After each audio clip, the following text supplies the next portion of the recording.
এই যে dump truck গুলা রাস্তায় চলে, রাস্তার একদম মহিলাদেরকে থাকার কোনো কায়দা নাই। রাস্তার পাশে বাড়িঘরে ধুলাবালি অবস্থা একদম শোচনীয়। মহিলারা বালু দিয়ে আর ভাত দিয়ে খাইতেছে, রাত্রে ঘুমানোর কোনো ব্যবস্থা নেই। তাই মহিলারা সবাই আজ ক্ষিপ্ত।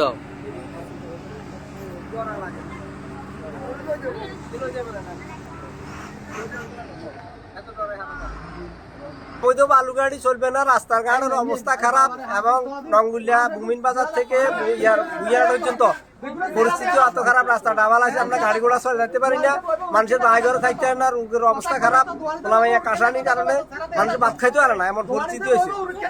এই অবৈধ গাড়ি চলবে না, 12 চাকার গাড়ি চলা হবে না, বড় গাড়ি বদ্ধ, সালানি বদ্ধ, বালু তোলানি বদ্ধ। খারাপ করিয়া লাগছে, রোডের পরিস্থিতি এত খারাপ করিয়া লাগছে। এই দেশের মানুষ শুধু অবৈধ ব্যবসা করে, অবৈধ ব্যবসা নিয়ে আমরা ছোট ছোট বাচ্চাদের চোখে সমস্যা হয়ে গেছে। আমরা খানা দানা খাইতে না, ঘরের অবস্থা আমরা দেখতে পাই না, এরকমের অবস্থা পরিস্থিতি এরকম করিয়া লাগছে, শুধু অবৈধ ব্যবসা করি। মানুষের জানমালের নিরাপত্তা, মানুষের পরিস্থিতি খারাপ, মানুষ চলাফেরা করতে না, থাকতে না, ঘর দুয়ারে থাকতে না, এমন অবস্থা হয়েছে।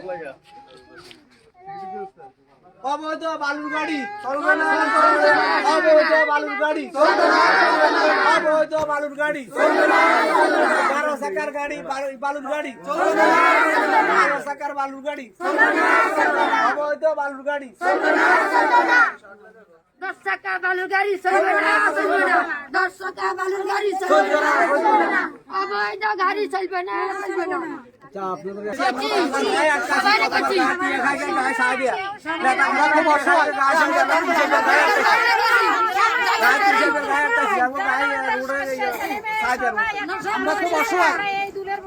মানুষ চলাফেরা করতে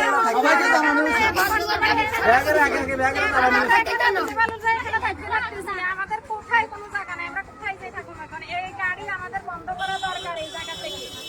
এখন আমাদের শান্তির দরকার। এখানে জায়গা যে বালু, আমাদের বাচ্চা কাচ্চা সব মরে যাইতেছে। এখন আমরা ডাক্তার কাছে নিবো, জানি এরকম কোনো ব্যবস্থা আমাদের কাছে নেই। অভাবে আমরা রাস্তাগুলো বালু দিয়ে সারা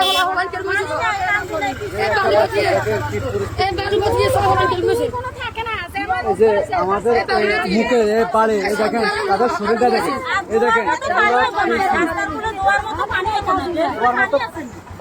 বাচ্চাগুলো দেখেন কি পরিস্থিতি, এই বাচ্চাগুলার এই দেখেন একই ধরনের এই বালি ময়লা, এই বাচ্চাগুলার পরিস্থিতি কিরকম দেখেন আপনারা, দেখেন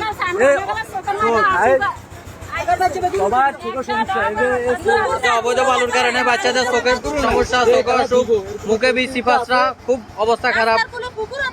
দেখেন এই বাচ্চাগুলো এখানে আমার 5-6টা বাচ্চা সবার একই, এই দেখেন সবার একই অ্যালার্জি জাতীয় জিনিস, দেখেন সবাই